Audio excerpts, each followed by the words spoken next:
Ancient Egypt, a land of mystery, mythology, and scripture. A desert landscape populated by worshippers of the oldest civilization on Earth. Their stories are born from a rich and complex society of which few remnants still remain.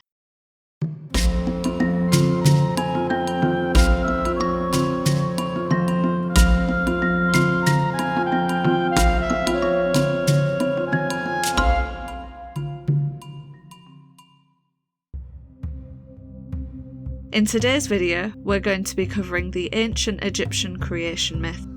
This myth stems back to the earliest period of this great human project we call civilization.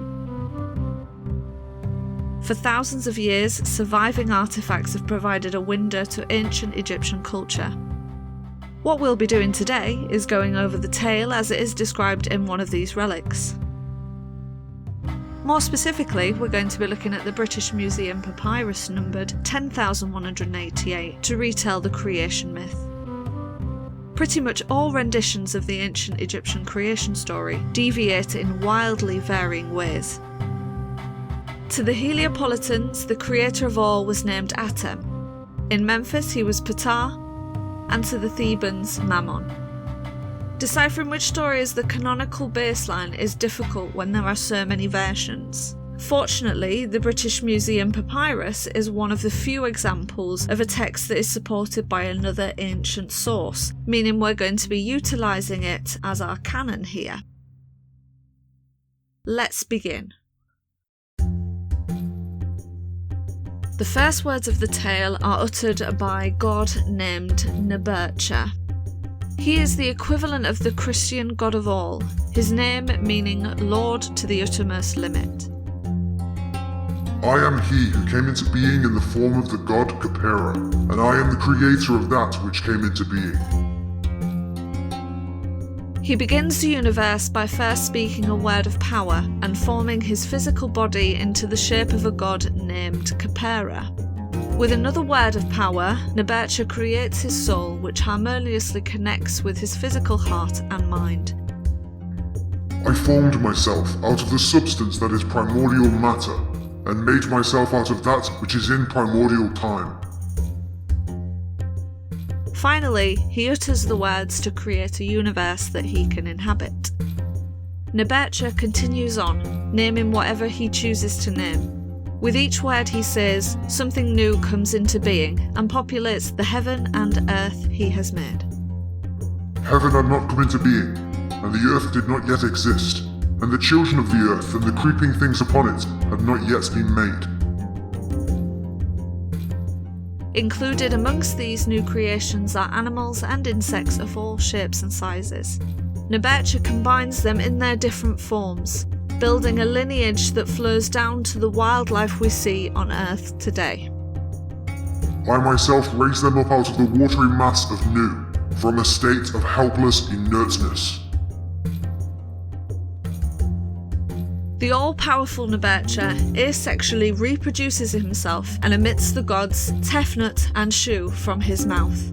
This act separates his aspect into 3 distinct entities, which still include his original self.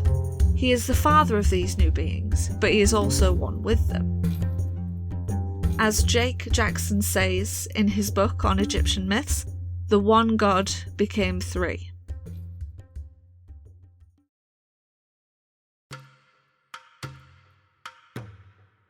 Tefnut is the ancient Egyptian goddess of moist air and rain. Her brother Shu is the god of dry air. Tefnut and Shu bond together and produce 2 offspring, Keb, the earth god, and Nut, the sky goddess.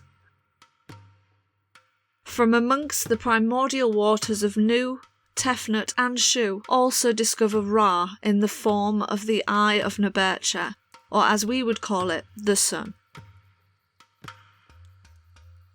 Mankind appears next in this tale.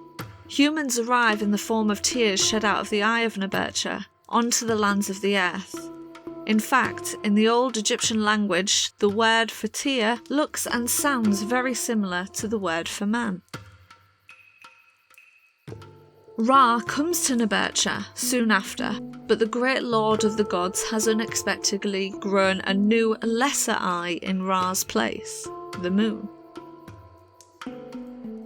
The god of the sun is wrought with anger at Nebitjer, and so the lord of the gods punishes him by taking his light into the moon to be dominant for a short time.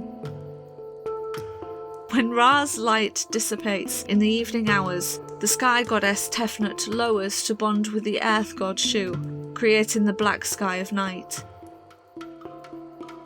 Upon the darkened world come the plants, trees, and herbs of the world. These are poured into existence by the light of the moon, which then submits its light back to Ra for a short time.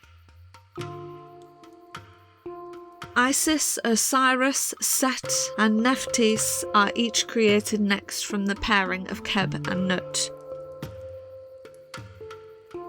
Isis is the mother goddess, or the goddess of the birth process. She is sometimes also seen as the goddess of wisdom and magic. Osiris, her brother and storied lover, is the god of the underworld, the afterlife, and of rebirth. Isis and Osiris bond to form Horus, the god who will eventually go on to become the first pharaoh of Egypt. Set is the god of chaos and the representation of the desert, of storms, and of violence.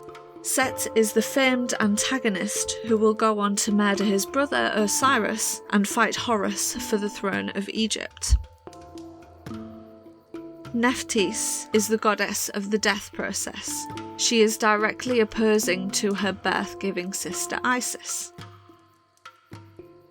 Set and Nephthys finally bond together to form Anubis, the jackal-headed god of the dead. The world is now formed. That's it, thanks for watching. Thanks for liking and subscribing to our channel, it really means a lot to us. Which ancient Egyptian story do you want to see us cover next? Sound off in the comments and let us know. While I have your attention, we're running a competition on the channel here for the next 2 weeks to win some holiday goodies. To enter, just subscribe to us and comment below your caption to this image. There's 3 tiers of prizes up for grabs this time around. Winners will be announced in our Friday video on December 7th. Happy captioning! I've been Sterkkona, and I'll see you in the next episode. Toodles!